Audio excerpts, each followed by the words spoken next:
ইব্রাহিম আলাইহিস সালাম একদিন আজরাইলকে বলছে, আজরাইল, কোন নাফরমান পাপীর রুহু যে কবজ করো তুমি, তখন তোমার চেহারাটা কিরকম হয়, আকৃতিটা আমার এটা একটু দেখো।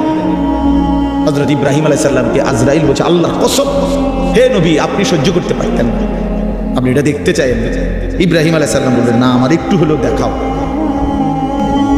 তো আজরাইল এই বিভৎস আকৃতি, মানে নাফরমানের জান কবজ করার সময় ওনার যে চেহারার আকৃতি হয়, এই চেহারাটা ধরে ইব্রাহিম আলাইহিস সালামকে দেখাইলেন। বিশ্বাস করেন, এই কিতাবে আছে, ইমাম কুরতুবীর কিতাব। ইব্রাহিম আলাইহিস সালাম একটা চিৎকার মাইরা বেহুশ হয়ে গেছে।